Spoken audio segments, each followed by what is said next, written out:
گەرموگەشتنی سڵاوەکانتان پێشکەش بینەرانی خۆشەویستی تەلەڤیزیۆنی کۆمەڵە، خۆشحاڵین لەوەی کە جارێکی تر لە بەرنامەی ئێمە و بینەرانەوە دەبینە میوانی ماڵەکانتان. هیوادارین کە لە هەر کوێکەن ساغ و سلامەت بن و مەجالی ئەوەتان هەبێت کە تا کۆتایی ئەم بەرنامەیەش لەگەڵمان بن.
خەمبارێن هۆی چیە ئەوە دڵبریندارێن بەشێنە و سەمان بیادێنە خەم و خەفەریان لە دڵ دەربێنە خەم و خەفەتیان لە دڵ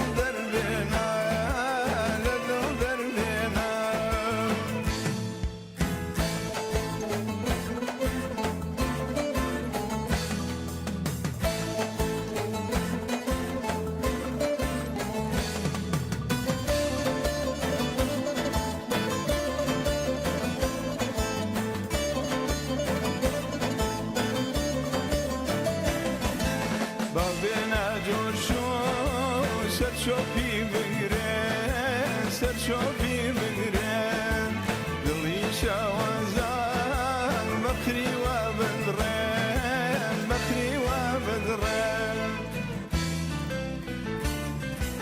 قامەدرۆم بکەم سەیری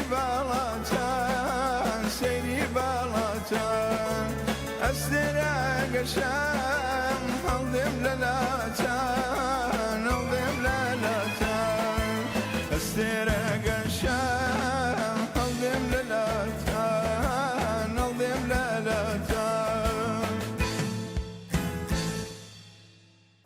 بینەرانی ئازیز، سەرەتای بەرنامەی ئەم هەفتەیەمان بە خوێندنەوەی نامەی بینەرێکی ئازیز کە چەندیمەنێکی لە ژیانی کۆڵمەرگی خەڵکی هەژاری خستووەتە بەرچاو دەست پێ دەکەین.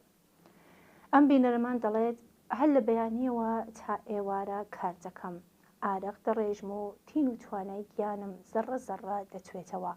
ئەویش ئەگەر لە چنگ زەختی کاری قورس و کارەساتی شوێنی کار گیانی سلامەت دەربەرم. بەم حاڵەوە هێشتا خاوەنکار بە چاو و دەم و دەست هەڕەشەم لێ دەکا کە لەسەر کار دەردەکرم. هێشتا سێبەری بێکاری لەسەر سرم دەخولێتەوە. شەو کەماندوو هیلاک دێمە ماڵەوە لە جیاتی میوە و خوراک و جلوبەرگ و دەفتەر و قەڵەم بۆ منداڵەکانم کۆڵی ناهۆمیدی بە کۆڵیەوە کە کارم دەست نەکەوتووە. تەنانەت بە بزەیەک دادەمێنم کە بەڕووی منداڵەکانمەوە پێ بکەنم. ئەگەر شارەداری ماڵەکەم بەسەردا نەڕوخێنێ، خاوەن ماڵ تیر و توانجم تێدەگرێ و بیانوم پێدەگرێ. لەم جیهانە بەرینەدا بەستەعەرزێکم بۆ حەوانەوە پێ نابڕێ و دوای ساڵەها ڕەنج و ئازار هێشتا ماڵ بە کۆڵم. لە ماڵەوە کە دێمە دەر نیگای دووکانداری سەر کۆڵانەکە وەک سێبەری خۆم بە شوێنمەوەیە و داوای دانەوەی قەرزم لێ دەکا. دوکتور و دەرمان ئەگەریش بە ئێمەمانان ڕابگا دەرەقەتی خەرجەکەی ناین. کاتێک کەسێکمان نەخۆش دەکەوێ هەمومان ئارام و قەرارمان لێ دەبڕێ. ئەمە ژیانە، عومرێک ژێردەستەئی و چاو لە دەست بوون دەکرێ پێبڵی ژیان. ئایا ئەمە چارەنووسی هەتا سەرمانە، هەتا ئەم نیزامە نابەکارە لەسەر کار بێ، هەتا ئەو کاتەی خێڵی تاجرانی ئارەق و خوێن و سەرمایەدارانی مەلهۆڕ و مفتخۆر بە پەیژەی لەشی بەتین و توانای ئێمەدا سەرکەونە سەر قەسر و بارگا و تەختی دەسەڵات، هەتا ئەو کاتەی لە بەهرەی کاری ئێمە هەر ئەوانن پەروار بن و ئێمەش هەر کرێگرتە و چاو لە دەستبین. ئەم بێبەشەی و ڕۆژڕەشیە هەربارە بە کۆڵمانەوە و حەسرەتی ڕۆژێکی شاد و تەسەلای لەسەر دڵمان دەمێنێتەوە. ئەم ژیانە بە چینی ئێمە ڕەوان نییە، شیاوی ئێمە نییە. ئەم ژیانە لە شەئنی ئینساندا نییە. دەبێ ڕۆژێک سەرنجام خۆمان لە چنگ تاڵانکەرانی بەهرەی کارمان لە چنگ تاڵانکەرانی ژینی ئینسان دەربێنین و خۆمان ڕزگارکەین. سپاس بۆ ئەم بینەرەمان.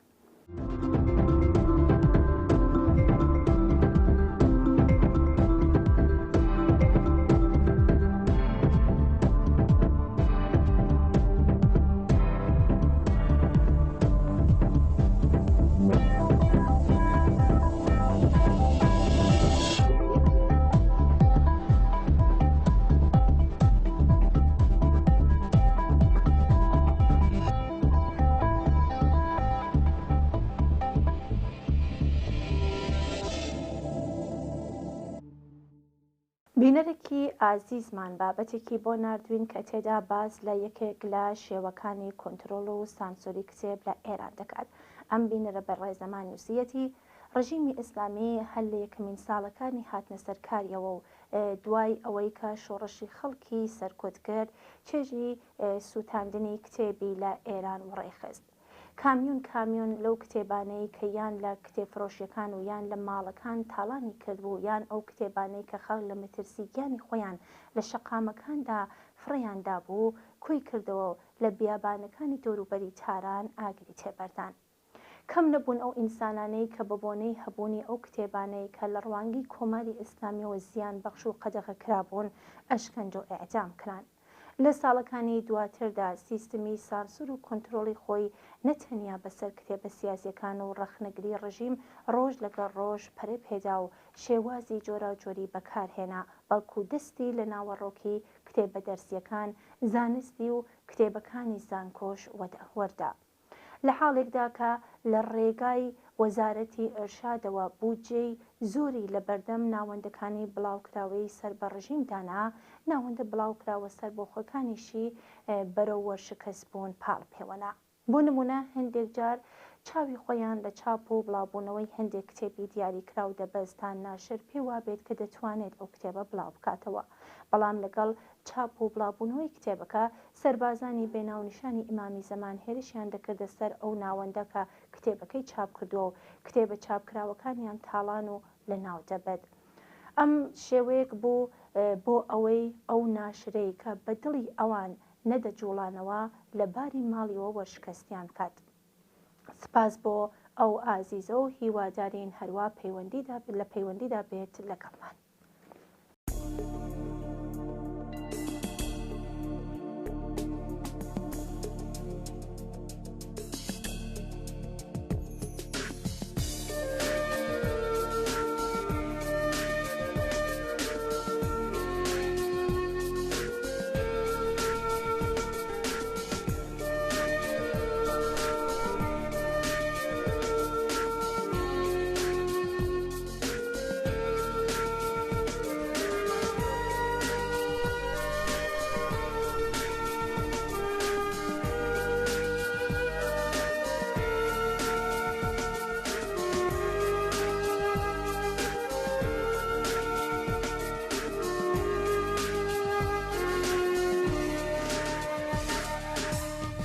بۆچی بەم دەردەم دەبەیگەر خۆ دەزانی حاڵەکەم بۆ قژی ژاکە ولولت دایما هەر شینما بۆچی بەم دەردەم مەبەیگەر خۆ دەزانی حاڵەکەم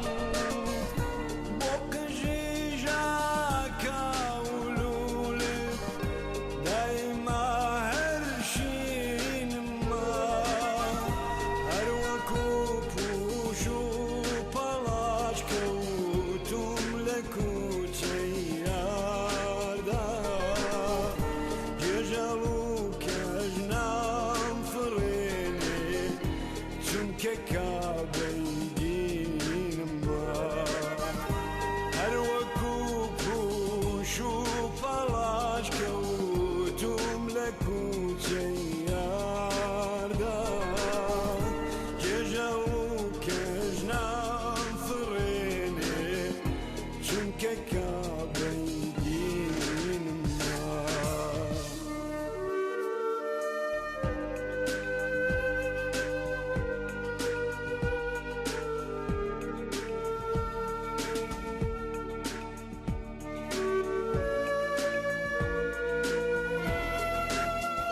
بینەرێکی خۆشەویستی ترمان بە نازناوی ئازاد لە شاری تارانەوە نامێکی سەبارەت بە ڕەفتاری ڕژیم لەگەڵ کەسانی خلافکار کە ڕژیم خۆی ناوی ئارازل و ئۆباشی بۆ ناردوون نووسیەتی کە ڕۆژ نییە کە هێزەکانی ڕژیم لە کۆڵان و محەلەکانی شاری تاران ژمارەیەک ئینسانی داماو کە لە سایەی سەری ئەو ڕژیمەوە نەهامەتیەکانی ژیان تووشی خراپکاری دەبن کۆ نەکاتەوە بە سوکایەتی پێکردن و ئازاردان بۆ ماوەیەک ونیان نەکات کەچی زۆری پێناچێت سەر لە نوێ سەرکەلەیان پەیدا دەبێتەوە و ئەوەی دەیان کرد هەر دەیکەن و ئەو جارە خراپتریش. ژمارەیەک لەوانە بە دانستە جیا دەکەنەوە دوای ئامۆزشدانیان دەباتە ناو دەستگا ئامنیەتەکان و لیبا شەخسیەکان بۆ سەرکوتکردنی ناڕزایەتی جەماوەری. لەم کەسانە دەڕندەترین و بێبەزەیترین ئەشکەنجەگەر و ترۆریست ساخ دەکەنەوە. ژمارێکیشیان بۆ هێزنواندن و پێکهێنانی فەزای ترس لە کۆمەلگا دێنەوە سەر شەقامەکان و سوکایەتیان پێدەکەن و نمایشیان دەدەن. کۆمەڵانی خەڵک لەوەی کە ئینسان گەلێک لە سایەی سەری ئەو ڕژیمەوە تووشی خراپکاری بوون و لەش و دەرونیان نەخۆشە بەداخەون و بوونی ئەوانە لە کۆمەلگادا نیگەرانیان دەکات. خەڵکی دڵسۆز دەزانن ئەوانەی کە ئەمڕۆکە سەرڕێیان پێدەگرن و مزاحمیان دەبن، ئەوانەی کە گیرفانەکانیان دەبڕن و ئەوانەی کە وەکو هەڕەشەیەکوان بۆ سڵامەتی خۆیان و منداڵەکانیان هەموویان قوربانەی دەستی ئەو ڕژیمەن. بە کۆکردنەوەی ئەوانە و زیندانیکردنیان و ناردنیان بۆ ئوردوگای کاری زۆرم لێ نەک هەر هیچ دەردێکیان دەرمان ناکرێت بەڵکو بەهۆی ئەوە کە ئامانجی ئەم سیاسەتە ڕاستگۆیانە و ئینسانی نییە و ئەم ناوەندانەش ستاندارد و خزمەت گوزارنین هەر قوربانیەکە پێدەنێتە ئەو شوێنانەوە ئەگەر شانسی هەبێت و هەر لەوێ ئەسپەردە نەکرێت خراپکارتر و گیرۆدەتر و داماوتر دەگەڕێتەوە ناو کۆمەلگا. هەمووان دەزانین کە بەرهەمهێنان و بڵاوکردنەوەی مەوادی مخەدر لە ئێران لە پاوانی فەرماندەکانی سوپای پاسدارandایە. ئایا تا ئێستا هیچ کام لەوانە دەست بەسەر کراون؟ تا ئێستا چەند کەس لەم فەرماندا ئۆباشانە کە ڕێخەر و بەڕێوبەری تۆڕی مەوادی مخەدر لە ئاستی وڵاتدان ئافتاوە خراوەتە ملیان و ناوشاردا کراون؟ دیارە کەس دیفاع لە وردەفرۆشی مەواد و لە مزاحمی سەرشەقام ناکات، بەڵام پێویستە بپرسین کە ئەگەر بەپێ ڕێوشوێنی قەزایی ڕژیمی ئیسلامیەوە ئەوانە پێویستە ئافتاوە بخرێتە ملیانەوە سوکایەتیان پێ بگرێت و بە ناوشاردا بیانگەڕێنن، ئاخۆ ئەم فەرماندانەی کە تون بەتون مەوادی مخەدر ئەملاو ئەولا پێدەکات چەند ئافتاوە پێویستە بخرێتە ملیەوە؟ ئاشکرایە کە کۆماری ئیسلامی ئەم گڵاڵەیەی وەکو ئامرازێک بۆ بڵاوکردنەوەی توی وەحشەت و ترس لە کۆمەلگادا هێناوەتە گۆڕێ و هەوڵ دەدات بە ناوی بربەرەکانەی لەگەڵ ئارازل و ئۆباشێکە بەرهەمی هەر ئەو ڕژیمە و ئەو نیزامە و ئەو فەرهەنگەن سیاسەتی سەرکوتگرانی خۆی بە پانایی هەموو کۆمەلگا بەڕێوە بەرز. کۆماری ئیسلامی بەدەست بەسەرکردنی قوربانیانی نظامی سەرمایەداری و ڕژیمی ئیسلامی و سوکایەتی پێکردنیان لەلایەکەوە سوکایەتی بە ئینسان و ئینسانیەت دەکات و لەلایەکی دیکەشەوە کۆمەلگایان پێ چاوترسێن دەکات. ئەم سیاسەتە بەشێک لە سیاسەتێکی گشتگیرترە کە بە ئامانجی تونکردنەوەی سەرکوت و پێکهێنانی کەش و هەوای تەرز لە کۆمەلگادا داڕێژراوە. وەڵامی کۆمەڵانی خەڵکی ئێران بەوەها سیاسەتێک خەباتی لێبراوانە و شلگیرانە بۆ ڕووخاندنی ڕژیمی کۆماری ئیسلامیە تەنیا بە ڕووخانی ئەو ڕژیمەیە کە دەتوانین هیوادار بین هەموو قوربانیانی ئەم نیزامە کەسایەتی و سڵامەت و ڕێزی کۆمەڵایەتی خۆیان بەدەست بێنن. سپاس بۆ ئازادی بەڕێز.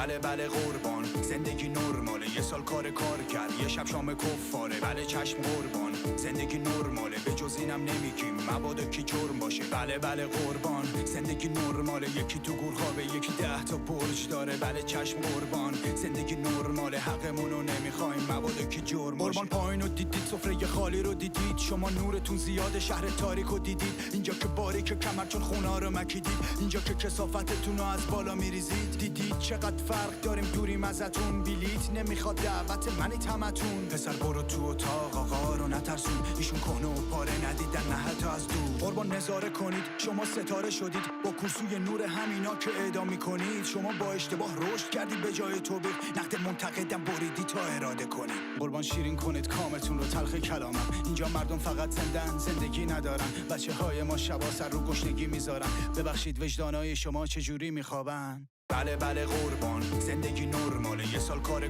کرد یه شب شام کفاره. بله چشم قربان زندگی نرماله، به جز اینم نمیگیم مبادا کی جرم باشه. بله بله قربان زندگی نرماله، یکی تو گور خوابه یکی 10 تا برج داره. بله چشم قربان زندگی نرماله، حقمونو نمیخوایم مبادا کی جرم باشه. وقتی کل دنیا از مردمش حمایت میکرد، دولت ما مسئول نبود شکایت میکرد، به معترضا برچسب اغتشاشگر میزد، به زندان کفایت میکرد نه جنایت میکرد. بیشک ما رکورد زدیم، ما تنها کشوریم که واکسنش فرق داشت مرفه و فقیر. تو عصر علم زن و واسه زیباییش میزنیم، با ون پلیس میدزدیم ناکجا میبریم. سبد خرید خالی تو سفره نفتم نداریم، دنیا تو مریخ و ما تو یه قهقراییم. مرده هایی که باید تو فکر مرگم نباشیم، چون حتی پول سنگ قبر و کفن و دفنم نداریم. من آژیر خطر رو زدم تا گوشا بسوزه، گرسنه هایی داریم که فرصتشون یه روزه. اون لبه مرگ و بوسیده کجاست کی میدونه، لااقل یکی بره براش لالایی بخونه.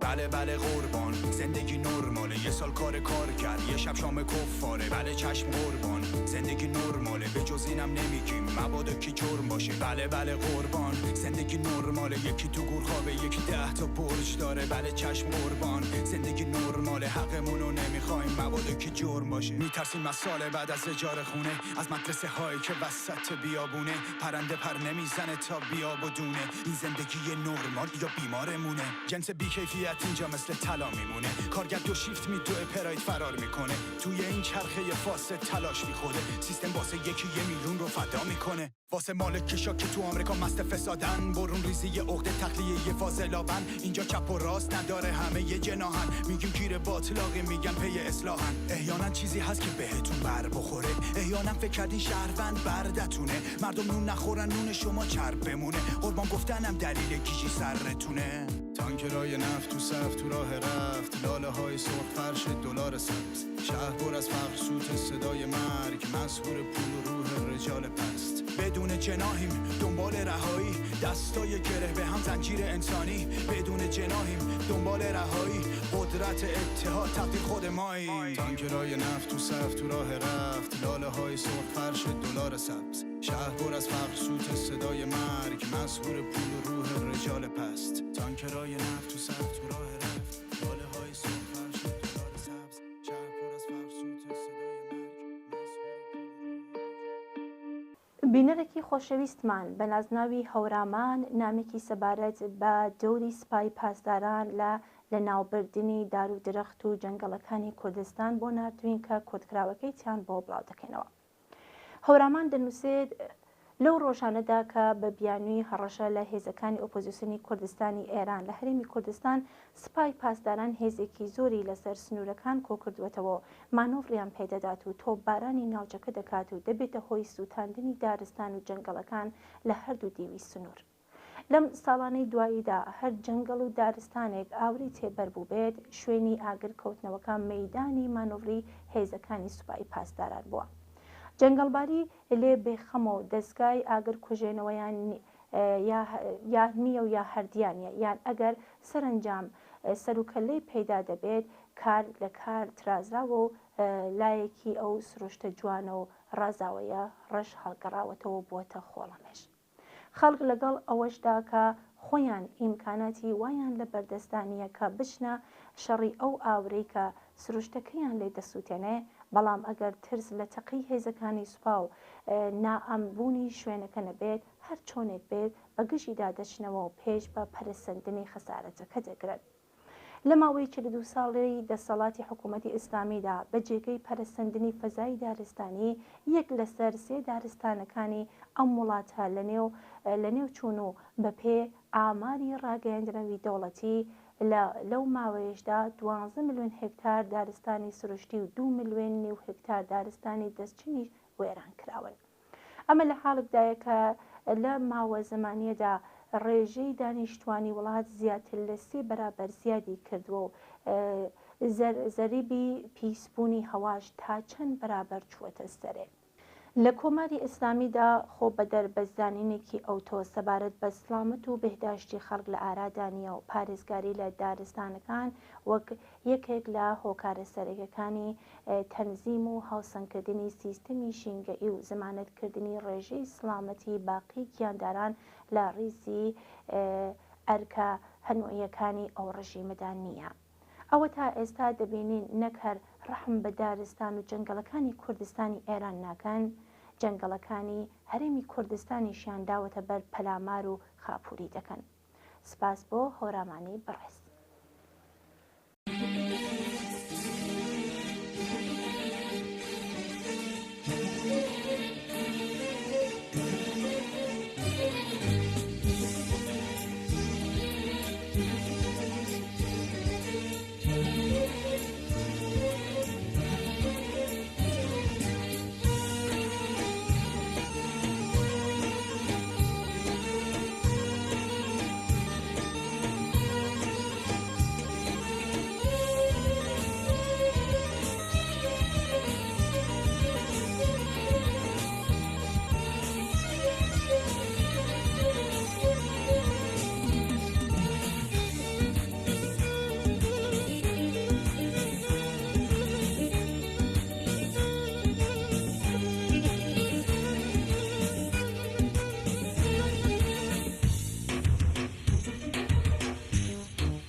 أجبرهم بتيشكي هتاوى قيام أنيرهم طول روج الله بري انتظار أي خويني يوا نيك نصر جاور من ديوانكي عاشقي سردون كواني دول داري شيدا وكومم من ديوانكي عاشقی سردم کوانێ دڵدارێ شەیدا وەکوومە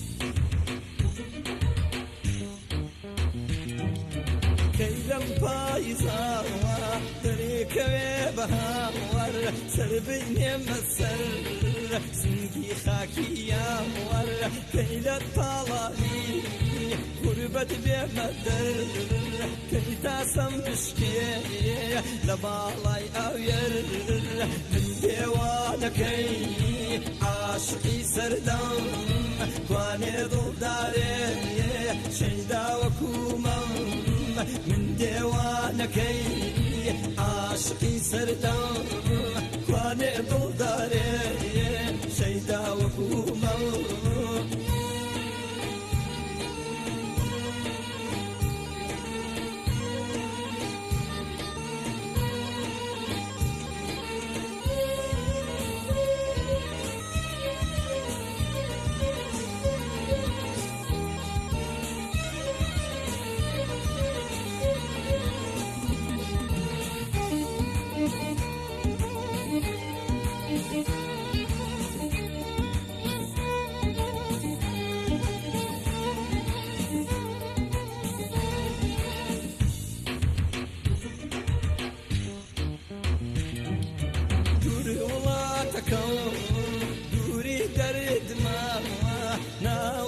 سوري بوناي زرد ما هو غريبكم غريب مديرا هرتو انا صم نام بنيرا ديوانكي عاشقي سردم واني ضداري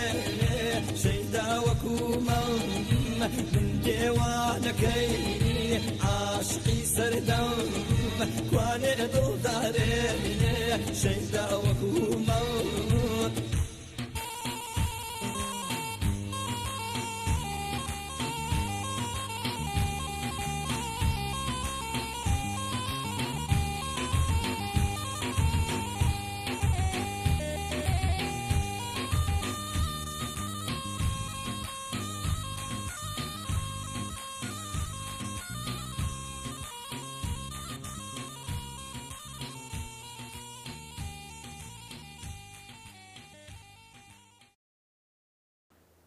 بینەری ئازیزمان شادی لە شاری بۆکانەوە پرسیاری کردووە ئایا لەباربردنی منداڵ بە مانای لەبینبردنی ئینسانێک نییە؟ بە چ دلیل کەسێک دەبێ مافی ئەوەی هەبێ کۆرپەڵێر لەبین بەرێت؟ بۆچی کۆمەڵە دیفاع لەباربردنی منداڵ دەکات؟ شادی بەڕێز، باسی کورتاژ یان لەباربردنی منداڵ باسی لەبینبردنی کۆرپەڵێک نییە کە هێشتا نەبووتە ئینسانی کامڵ، باسی دابینکردنی مافی ئینسانێکی کامڵە کە ئەوی ژنە. لەم بارەوە بەل لە هەموو شتێک پێویستە لەسەر مافی ژن بەسەر جەستەی خۆیدا تەئکید بکرێتەوە. ژنان دەبێت ئازاد بن لەوەی کە مناڵیان بێت یان نەیان بێت. هەر بڕیارێکە لەم بارەوە بیدەن پێویستە ڕێگەیان بۆ خۆش بکرێت و هیچ کۆسپێک نەخرێتە بەردەمیان. کاتێک ئەو مافەمان سەلمان ئەو کات دوو فاکتۆری تازە دێتە کایەوە. یەکیان مەسەلەی سڵامەتی ژنە لە کاتی دووگیانیداوە، دووهمیشیان تەمەنی کۆرپەڵە لە ناو ڕەحمی دایکدایە. بە لە بەرچاوگرتنی ئەم دوو فاکتۆرەیە کە ئێمە دەڵین کۆمەلگای سەرمایەداری تەنیا دوو ڕێگا دەخاتە بەرپێ ئەو ژنانە کە بە نادڵخوازی دووگیان دەبن لە ناوبردننی کۆرپەڵەکە یان ملدان بە هەلومەرجی دژواری ڕۆحی و ئابووری و کۆمەڵایەتی ئەگەر بیانەوێ کۆرپەڵەکە بپارێزن. هەژاری نەبوونی توانای دابینکردنی ئیمکاناتی ژیان و بەڕێوچوونی منداڵان ئەو کۆسپە واقعی و ئەمەلیانەیە کە بوونی منداڵ و بەخێوکردن و پەروەردەکردنی دەخاتە سەر ڕێگای بەشداری ژنان لە ژیانی کۆمەڵایەتی و ئابووریدا. گیر و گرفتە کۆمەڵایەتیەکانی منداڵ بوون بۆ ژنانی تەنیا دەبنە هۆی ئەوەی کە زۆر لە ژنان بیانەوێ کۆتایی بە دووگیانی خۆیان بێنن. لە کاتێکدا ئەم کارە ناقانونی بێ، ژنانی دووگیان بۆ لەباربردنی کۆرپەڵەکەیان مل بەوە دەدەن بچنە لای کەسانی ناشارەزا و لە هەلومەرجی نابێهداشت و بەدانی خەرجێکی زۆرەوە. بە لە بەرچاوگرتنی ئەم ڕاستیە دەبێ مافی لەباربردنی کۆرپە لە حاڵێکدا کە مەترسی گیانی بۆ ژنەکە نەبێ و تەمەنی کۆرپەکە لە 16 و تێپەڕ نەبێ، بۆ هەموو ژنان بەڕەسمی بناسبێ و لەباربردنی کۆرپە نابێ ببەسرێتەوە بە ئیجازەی هیچ کەس و مەرجەعەیەک بێجگە لە ژنەکە خۆی. لەباربردنی کۆرپە دەبێت لە بیمارستانەکان و کلینیکەکان و بە چاودێری پزیشکی شارەزا و بە خۆڕایی بکرێ. ئەو کەسانەی بەبێ شارەزایی پێویست دەست دەدەنە ئەم کارە بە تاوانبار دابنرێن و قانون بکەوێتە شوێنیان. ئەوە بەشێک لە مافی ژن بەسەر جەستەی خۆیدا و لێرەدا تەنیا سڵامەتی ژن و حەز و ئارزوی ئەو بنەمایە. زۆر سپاس بۆ شادی ئەزیز، هیوادارین هەروە لەگەڵمان.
بینەرێکی خۆشەویستمان بە نازناوی ئاوات لە مەهاباتەوە سەبارەت بە گەڕەکە حاشیێنشینەکانی دەوروبەری شاری مەهاباد نامێکی بۆ نردوین کە بە سپاسەوە لەو ئازیزە کورتێکی نامەکەتان بۆ بڵاو دەکەینەوە.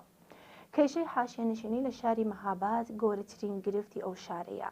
لەم شارەدا 10 گەڕەکی قەراقنشین هەیە کە ڕۆژ لەگەڵ ڕۆژ ژمارێکی زۆرتر بە دانیشتوانی ئەو گەڕەکانە زیاد دەبێت. کۆچکردن لە دێهاتەوە بەرەو شاری مەهاباد بە بەردەوامی درێژەی هەیە. ئەم کۆچبەرانە کەسانێکن کە بەهۆی داهاتی کەم ناتوانن مەسکەنێکی گونجاو لە ناو شارەکاندا بۆ خۆیان دابین بکەن و هەر بۆیە ڕوو دەکەنە قەراق شارەکان و بە شێوەیەکی نایاسایی لەم شوێنانە دەست دەکەن بە دروستکردنی شوێنی نیشتەجیبوونێکی حاکزایی بۆ خۆیان و لە نەزەر شارەداریەوە غەیرە قانونیە. زۆربوونی ژمارەی دانیشتوانی ئەو گەڕەکانە بەمانای ئەوەیە کە ڕۆژ بە ڕۆژ ئاستی ئازارە کۆمەڵایەتەکان لەم گەڕەکانە زیاد دەکات. بێداشت و پاک و خاوێنی هەر قسەی لێ مەکە، چونکە ئەوەی مانای نەبێ بێداشت و پاک و خاوێنیە. خەڵکی قەراق نشینی شارەکان بەهۆی ئەوەی کە کەرەسەی بیناسازی گونجاو بەکارناهێنن بەردەوام دڵیان لە مشتیاندایە ئاخۆکەی سەرپەناکانیان بەسەریاندا دەڕوخێتوەیان کەی مامورانی شارەداری و هێزەکانی سەرکوتگەر دەگەنە سەریان و ماڵەکانیان بەسەریاندا وێران دەکەن. هەڵبەت قەراقنشینی تەنها بەواتای ژیان لە شوێنێکی کاتی و نائەمدانیە، بەڵکو بەواتای بێبەشبوون لە هەر جۆرە خزمەتگوزاری شاری، واتە بێبەشبوون لە ئاوی لولەکشی و بەرق و گاز و بێهداشت و دەرمان و مەدرسە و دەرمانگا و سرویسی هاتوچۆگەلێک شتی دیکەیشە. ئاواتی بەڕێز، حاشیێنشینی گیرروگرفتێک نییە کە کتوپڕ خوڵقا بێت و بەرنامەدا ڕێژانی ئەم وڵاتە غافڵگیر کرد بێت. باڵکو و پەرسەندنی قەراقنشینی یەکێک لە ڕێگاکانی دابینکردنی هێزی کاری هەرزان لەم وڵاتەدایە. دێنشینانی هەژار ئەوانەی کە بە پێ نەقشەی گەشەی سەرمایەدارانەی وڵات بە شێوەگەلێکی یاسایی و یان نایاسایی لە دێهات هەڵدەکەندرێن و لە خاوەنداریەتی زەوی بێبەش دەکرێن، خۆشنشینانێکە لە دێهات نەکارێکیان بۆ پەیدا دەبێ و نا هیوایەکیان هەیە بۆ ئەوەی کە ببن بە خاوەنی قەتعە زەویەک لە چەندەیە ڕابردوودا و لە ئاستێکی دەیان ملیۆنیدا ئاگایانە بەرەو قەراق شارەکان پاڵ پێوەدراون، تاکو بە بێکاری بەربڵاوی خۆیان ببن بە سەرچاوێکی لە بنهاتووی دابینکردنی هێزی کاری هەرزان بۆ شرکەتەکانی سەرمایەداری ئەو وڵاتە. پێویستە ئەم خەڵکە لە ئاستێکی ملیۆنیدا و لەها بارودۆخێکی هەژاراندا قەرار بگرن، تاکو بکرێت لە ئاستێکی سەدان هەزار کەسیدا بە حەق دەستێکی کەمتر لە هێڵی هەژاری بکشرێنەوە ژێرباری کارەوە.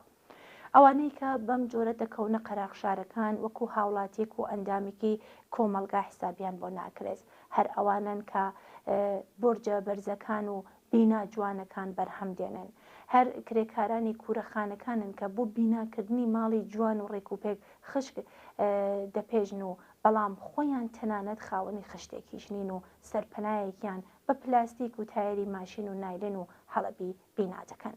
ئەمانە هەر ئەو بەرهەمهێنەرانن و پێشکەشکرانی خزمەتگوزاریەکانن کە لەگەڵ هەر قەیرانێکی ئابووریدا لەسەر کار دەردەکرێن و هەبوونیان بە نالازم ئەژمار دەکرێت. هەر قوربانیەکانی شوێنی نائەمنی کارن کە بە لەدەستانی ئەندامێکی لەشیان بێپەنا لە گۆشێک ڕەها کراون. ئەمانە هەر ئەو ئینسانە شەریفانن کە ئینسانیەت و غورور و هاوچارە نووسی خۆیان و بێبەشانی دیکەی کۆمەلگایان بە قیمەتی بکرێگیراوی بۆ ڕژیم نەفرۆشتووە.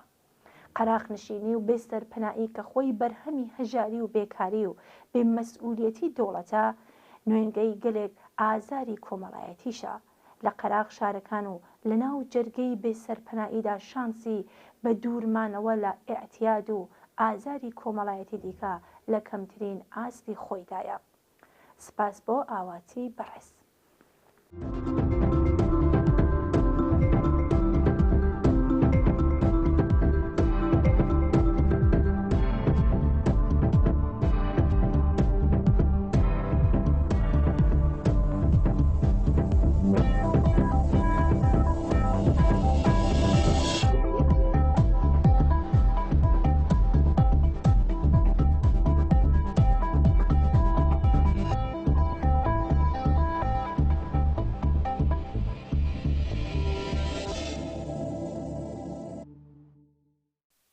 بەداخێکی گرانەوە ئاگادار بووین کە هاوڕێ ئەبوبەکر فەتاحی پێشمەرگەی دێرینی کۆمەڵا بەهۆی نەخۆشی ماڵاوی لە ژیان کرد. کاک ئەبوبەکر لە بنەماڵێکی زەحمەتکێش لە گوندی باڵەخچی لە نزیک شاری نەقەدە لە دایک بووە. پاشان بنەماڵەکەی لە ئاوایی قارنی نیشتەجێ بووە. لەگەڵ دەستپێکی شۆڕشی گەلانی ئێران لە ساڵی 1356 و 1357 هاوڕێ ئەبوبەکر وەک زۆربەی گەنجانی دژبەستەمی ئەو کات لە خۆپیشاندانەکانی شارەکانی کوردستان بەشداری چالاکانی کرد. پاشان ڕوخانی ڕژیمی شاو دەستپێکی چالاکی ئەلەنی ڕێکخراوە سیاسیەکان لەگەڵ دوو برای دیکەی چەکی پێشمەرگایەتیان کردشان و بە ڕیزی هێزی پێشمەرگەی کۆمەڵا پەیوەست بوون. بەهاری ساڵی 1358 هاوڕێ ئەبوبەکر یەکێک لە یەکەمین پێشمەرگەکانی کۆمەڵە بوو کە لە نزیک ئاوایی گۆڕەماڕ دەوری نیزامی بینی لە شەڕی سێمانگەی ساڵی 1358دا بەشداری کرد. پاش گیرانەوەی شارەکان لەلایەن هێزی پێشمەرگە و حیزبە سیاسیەکانی کوردستان وەک بەرپرسی کۆمیتەی کرێکاری لە شاری شنۆ دەستی بە چالاکی کرد و توانی لە ساڵی 1359 با بەشداری ڕێژێکی بەرچاو لە کرێکارانی شاری شنۆ بۆ یەکەم جار جێژنی یەکی مەی لەو شارە بەڕێوەبەرن. هاوڕێ ئەبوبەکر پاشان لە ناو ڕیزی پێشمەرگەکانی کۆمەڵا توانی بەرپرسیارەتی دەستدا مەسئولی پەل و بەرپرسیارەتی مەقڕی لە ئەستۆ بگرێت. لە ساڵی 1362 لە شەڕ لەگەڵ هێزەکانی کۆماری ئیسلامی لە دەشتی سندوز لە نێوان گوندەکانی گۆڕناوە و کاموز بە توندی بریندار بوو. کاک ئەبوبەکر لە بنەماڵێکی تێکۆشەر و کۆمەڵە خۆشەویست پەروەردە و تێکەڵ بە خەباتی سیاسی بوو. هاوڕێیان و دۆستان و کۆمەڵا و خەڵکی ناوچەکە هەرگیز دڵسۆزی پورەزەینە و مام ڕەسوولیان لەبیر ناچێت کە چەند سەربەرزانە دژ بە داگیرکەران ڕاوەستان. مام ڕەسوول بە هۆکاری پێشمەرگەبوونی کوڕەکانی و لەسەر سەردانەواندنی بۆ کۆماری ئیسلامی ماوەی ساڵ و نیوێک دەست بەسەر و زیندانی کرا. هاوڕێ ئەبوبەکر دواتر لەگەڵ بنەماڵەکەی لە وڵاتی سوئید لە شاری تۆبۆلی وەک پەنابەری سیاسی نیشتەجێ بوون. زۆر بەداخەوە کاک ئەبوبەکر پاش 1 ساڵ و نیو دەست و پەنجە نەرمکردن لەگەڵ نەخۆشی سەرەتان ڕۆژی یەکشەمە بۆ هەمیشە چاوی لەسەر یەکدانا و ماڵاوایی لێکردین. ئێمەش بەم بۆنەوە لە تەلەڤیزیۆنی کۆمەڵەوە پڕ بەدڵ سەرخۆشی گەرمی خۆمان ئاراستەی هاوسەر و منداڵەکانی برا و خۆشکە دڵسۆزەکانی دەکەین و هاوبەشی خەمیانی. یادی ئازیزی کاک ئەبوبەکر بەرز و بەڕێز بێت.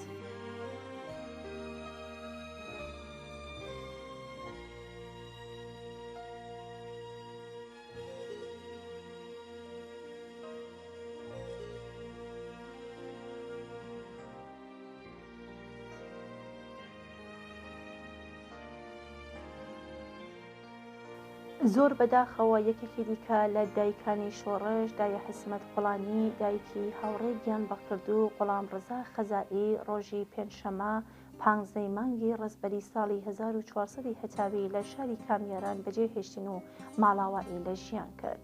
دایە حسمەت کەسایەتێکی ناسرا و خۆشەویست و جێگەی متمانی خەڵک بوو. دایە حسمەتیش وەکو هەموو ئەو دایکانەی کە ڕۆڵەکانیان لە ڕێگەی ئازادی و بەرابەری و بەختەوەری ئینسانەکان گیانیان بەکرد بوو، هیوا و ئاواتی ڕووخانی ئەم ڕژیمە دژە ئینسانی بوو و هەتا دوایین ساتەکانی ژیانی دایە حسمەت سەری بۆ ئەم ڕژیمەدا نەنواند و لەسەر ڕێگای ڕۆڵە گیان بەکردوەکەی مایەوە.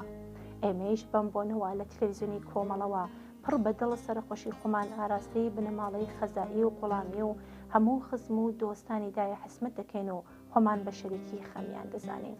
یادی بەرز و بەڕێز بێت.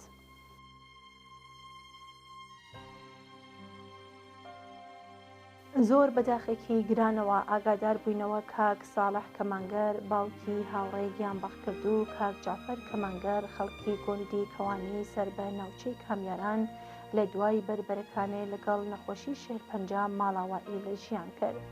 کاک ساڵح کەسایەتێکی ناسرا و خۆشەویست و جێگەی متمانی ناوچەکە و دەوروبەر بوو. کاک ساڵح هەتا دوایین ساتەکانی ژیانی لەسەر ڕێبازی ڕۆڵە گیان بەخکردوەکەی مایەوە و هیچ کات سەری بۆ ئەم ڕژیمەدا نەنوان. بەداخەوە نەخۆشی شێر پەنجە مەجالی بەجەستی کاک ساڵح نەدابوو و بۆ هەمیشە بەجێهێشتن و ماڵاوەئی لە ژیان کرد. ئێمەش بەم بۆنەوە لە تلڤیزیۆنی کۆمەڵەوە پڕ بەدڵ سەرخۆشی لە بنەماڵەی ئازیزی دەکەین و خۆمان بە شەریکی خەمیان دەزانین. بەرز و بەڕێز بێت یادی ئازیزی کاک ساڵحی کەمان کرد.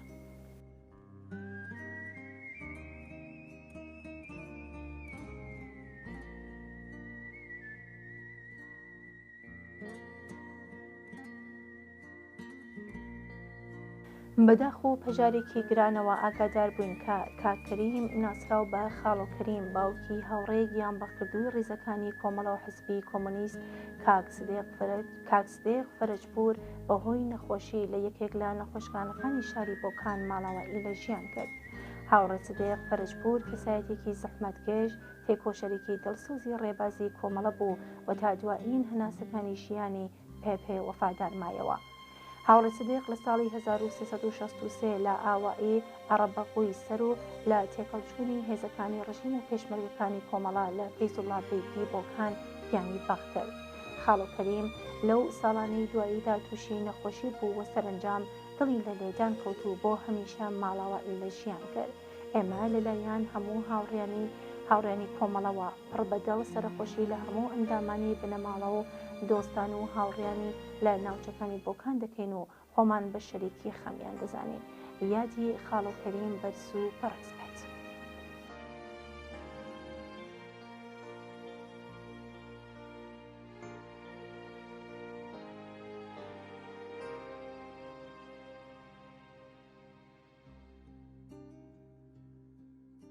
بەداخەوە ئاگادار کرێن کە ڕۆژی جومعە 23 مانگی ڕەزبەر دایە ئاسی عەزمی دایکی هاوڕێی گیان بەکردووی ڕیزەکانی کۆمەڵە و حیزبی کۆمۆنیستی ئێران هاوڕێ فەرزاد مورادیان لە تەمەنی 89 ساڵیدا بەهۆی نەخۆشی گیانی ئازیزی لەدەستدا.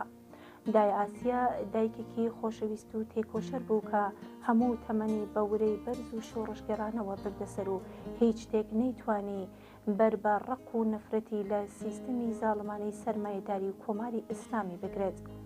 هەر لەم پێناوەشدا دوو جگەر گۆشەکەی واتە کاک فەرهاد مورادیان کە ساڵی 1360 لە زیندانی سنە ئێدام کراو هەروەها کاک فەرزاد مورادیانیش کە لە ساڵی 1362 لە ئالانی سەردەش لە ڕیزی پێشمەرگەکانی کۆمەڵەدا گیانی باکرد لەدەستدا. دایە ئاسیە ساڵی 1361 بەهۆی هەڵسوڕانی سیاسی و دیفاع لە ڕێبازی ئازادی و یەکسانی خوازی ماوەی 6 مانگ زیندانی کراو. دوای ئازاد بوون لە زیندانیش هەتا دووە ماڵاوایی هەموو کات خۆی بە خەباتکارێکی بەبار و تێکۆشە بزانی و کە ئەم وەرە شۆڕشگەرانەیە لە قسە شیرین و سیما میهرەبانەکەیدا بەدی دەکرا. بەداخێکی گرانەوە ڕۆژی جومعە ڕێکەوتی 23 ڕەزبەر لە شاری سنەوە بەهۆی نەخۆشی بۆ هەتایی ماڵاوایی لە ژیان کرد و دڵی ئێمە و هەموو ئازیزانی خەمبار کرد. ڕۆژی شەمە 24 مێر سەعات 9 لە مەراسمێکی شایستەدا بە بەشداری کۆمەڵانی خەڵکی بە وەفاوەتی کۆشەری شاری سنە تەرمی دایە ئاسیە بە خاک دەست پێدرێت و دوا ماڵاوایی لێ دەکرێت.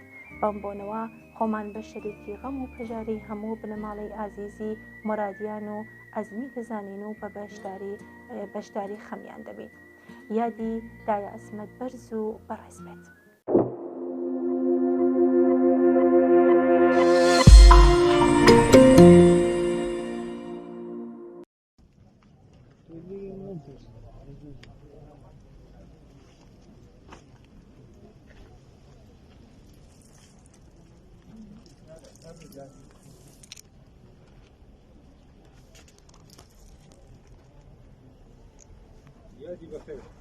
یادی بەخێر بێت.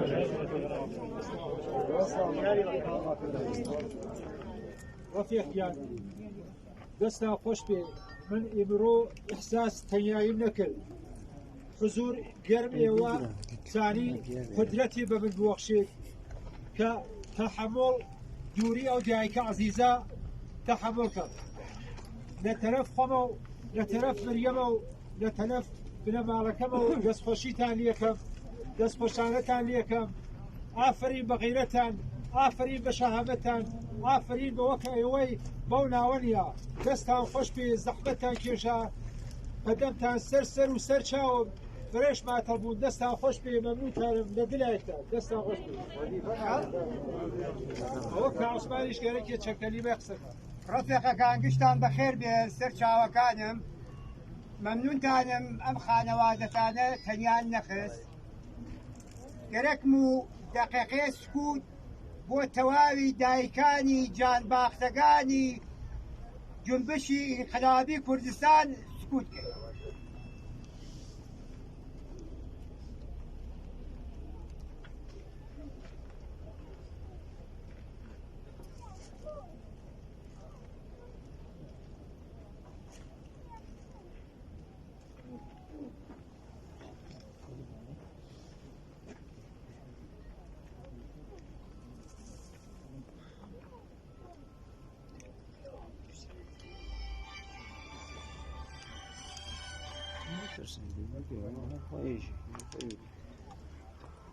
یادی بەخێر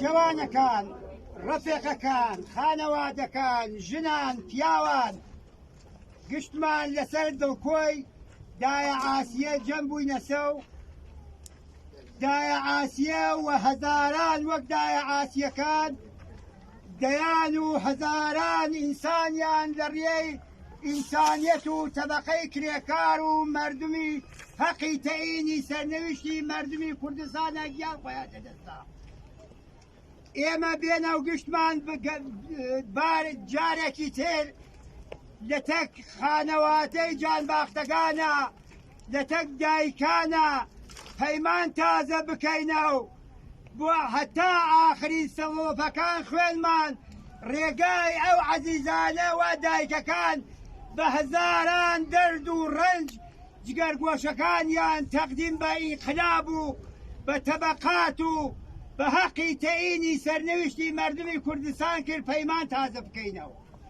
بێنە و گشتمان دەست بینە دەست یەکە و کەم نین لەو دایکانە کە دەلایل سن و ساڵیانە و لە ماڵەکانە نەخۆشن گۆشەگیر بوون نەتەنیا دایکەکان برا و خۆیشک و تەواوی جگەرگۆشەکانیان ئێمە بین تەک وەزیفەی ئینسانی خۆمان هەر ئەوەی کە ئەنجامتاندا ئەنجامی بین سەردانیان بکەین هەتا ئەم عەزیزانمانە لە دەست دەرنەچووە من گەرەکم و خاتراتێکی دایە ئاسیە کە لە مەراسمی دایە شەریفە کە وەختی هاتم بە وەزیفەی ئینسانیم لەسەر ڕەفیقەکان نازانی چوومە خزمەتی ئەو زۆر پێی خۆشحاڵ بوو و یەکێک لە داواکارەکانی ئەوە بوو وتی من هیچم ناوێت لە هاوفکرەکانی ئەولادەکانم تەنیا شتێکم لە هاوفکرەکانی ئەولادەکانم ئەوێ کە بێن سەردانم بکەن بە سەردانی ئێوە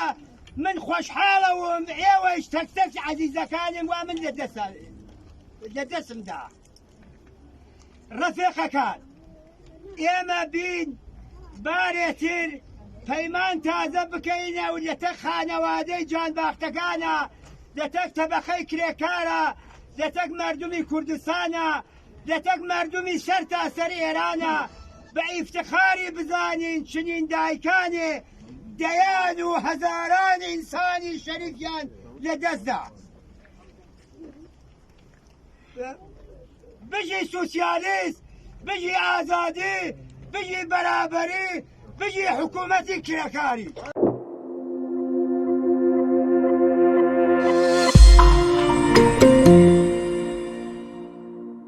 بەداخ و پەژارێکی زۆرەوە هەروەک خۆتان ئاگادارن ڕۆژی پێنجشەممە ڕێکوتی 22 مانگی ڕەزبەری 1400 هەتاوی لاوێکی خەڵکی ئاوایی بێژوێ سەر بە ناوچەی شاری سەردەشت بە ناوی ژیان عەلیپور لە کاتی کۆڵبەری لەسەر سنوور لە گوندی هەرزنا لە ناوچەی ئالانی سەردەشت دەدرێتە بەر دەستڕێژی هێزەکانی ڕەشیم و گیانی ئازیزی باخ کرد. ژیان عەلیپور 32 ساڵ تەمەن باوکی دوو منداڵی 4 ساڵە و 9 ساڵان بوو و تەنیا دابینکەری بژێوی ژیانی بنەماڵەکەی بوو. جگەلەوە ژیان لە بنەماڵێکی سیاسی و نەیاری کۆماری ئیسلامی بوو و هەر ئێستاکەش یەکێک لە براکانی ژیان بە ناوی هوشمەند بەو هۆیەوە لە زیندانەکانی کۆماری ئیسلامیدا بەسەر دەبات. ژیان عەلیپور و بنەماڵەی و بەتایبەت باوک و براکانی لە ساڵانی ڕابردوودا بەردەوام لەژێر چاودێری و گوشاری کاربەدەستانی ئەو ڕژیمەدا بوون و بانگهێشتی ئیدارەی ئیتلاعات دەکران و لێپرسینەوەیان لێ دەکرا و تەنانەت زیندانی و بێحورمەتیان پێکراوە. هەر بۆیە باوک و چەند ئەندامێکی بنەماڵەی کاکەژیان ناچار دەبن زێد و وڵاتی خۆیان بەجێ بێڵن و ڕووبکەنە دەرەوەی وڵات. کاکەژیان لە دوای ڕۆشتنی باوک و براکەی زەخت و گوشارەکانی ڕژیم بۆ سەری زیاتر دەبێت و تەنانەت کاکەژیان ماوەیەکیش بە تاوانی کۆمەڵەبوون زیندانی دەکرێت و دوای ئازادبوونیشی لەژێر چاودێریدا دەبێت. هەرچەند دیارە تەقەیکردن لە کۆڵبەران، کوشتن و بریندارکردن و ئازاردانی دەرهێنەرانی نان لەسەر سنوورەکانی کوردستان بەتایبەت ناوچەکانی ئالانی سەردەشت شتێکی تازە نییە و هەموو کاربەدەستانی ڕژیم لەم کردەوە دژە مرۆڤیانەدا هاوبەش و تاوانبارن، بەڵام ئەم کردەوە جنایەتکارانەیەدا ڕاستەوخۆ لەلایەن بەرپرسی پاسگای سەرسنووری بێتوش ڕوویداوە. ئێمەش بەم بۆنەوە لە تەلەڤیزیۆنی کۆمەڵەوە وێڕای دەربڕینی ڕق و بێزاری خۆمان بۆ ئەم کردەوە جنایەتکارانەی کاربەدەستانی کۆماری ئیسلامی و بەگشتی مەحکومکردنیان بۆ کوشتاری کۆڵبەران لەسەر سنوور کە تەنیا تاوانیان هەوڵدان بۆ دابینکردنی نانێک بۆ سەر سفرەی هەژارانەی خۆیانە، هەروەها پرسە و سەرخۆشی خۆمان ئاراستەی بنەماڵەی سەربەرزی کاکژیانی جوانمەرگ دەکەین و خۆمان بە شەریکی ئەم خەمە قورسیان دەزانین و هیوای سەبووری و تەمەندرێژی بۆ باوک و دایک و بنەماڵەی ئازیزی کاکەژیان بەتایبەت هاوسەر و دوو جگەرگۆشەکەی دەخوازین. یادی ئازیزی کاکەژیان و هەموو ئەو کەسانی گیانیان لە پێناو دابینکردنی ژیانی بنەماڵەکانیان بەکردووە بەرز ڕادەگرین.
بەسەر شان و پۆلیس پی بەرش و خاو نەغمەی شیرین ئەوازی خۆش لە دەنگا ورشەی سەرێن لە ناو چاوێکی منگا